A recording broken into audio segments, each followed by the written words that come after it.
হ্যাঁ বন্ধুরা, এবার চলে আসলাম সাজেক ভ্যালি, যেটা বাংলাদেশের রাঙ্গামাটি জেলার বাঘাইছড়ি উপজেলার একটি পর্যটন কেন্দ্র। এটাকে রাঙ্গামাটির ছাদ নামেও অভিহিত করা হয়েছে। এটি খাগড়াছড়ি থেকে প্রায় 70-80 কিলোমিটার দূরে অবস্থিত এবং সমুদ্রপৃষ্ঠ থেকে প্রায় 1800 ফুট উঁচুতে।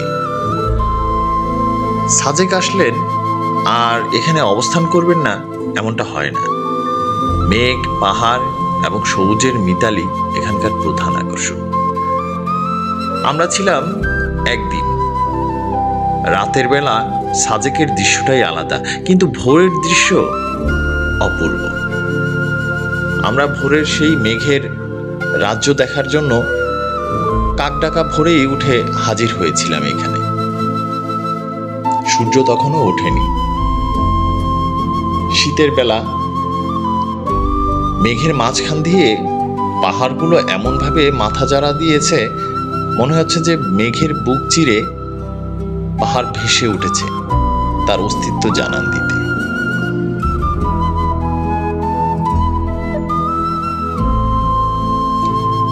সূর্য এখনো নিবু নিবু।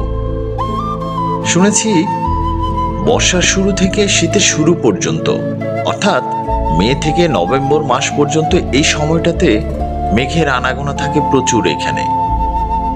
তাই এই সময়টাতে পর্যটকদের ভিড় থাকে প্রচণ্ড।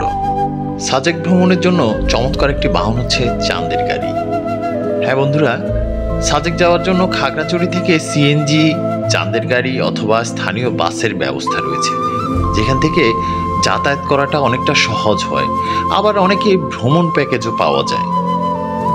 রাতে থাকতে চাইলে সেখানে মাচাং টাইপের কিছু রিসোর্ট রয়েছে, যেগুলো দেখতে একেবারে দৃষ্টিনন্দন। সাজেক যাবেন, কংলাক পাহাড়ে উঠবেন না, তা কি হয়? আর রাতের বেলা থাকলে সেখানে খাবারের বিভিন্ন আইটেম, যেমন ব্যাম্বো চিকেন, ব্যাম্বো মাটন, এই ধরনের খাবার। সবচেয়ে মজার বিষয় ছিল যে বাঁশের শাঁস দিয়েও যে বড়া, তারপর ললিপপ, এই ধরনের বিষয়গুলো যে তৈরি হয়, সেটা সাজেক না গেলে জানতে পারতাম না। খেয়েছি। আর সাজেকের ভোরের দৃশ্য হচ্ছে দুপাশে পাহাড়ের জুম চাষিরা বসেন বিভিন্ন সরঞ্জামিতে নিয়ে, দেখতে অনেকটাই মনোরম। মেঘ, পাহাড় আর প্রকৃতির সৌন্দর্যের এক রসায়ন এই সাজেক ভূমিকে নৈসর্গিক সৌন্দর্যের পরিণত করেছে। চলুন দেখে আসি।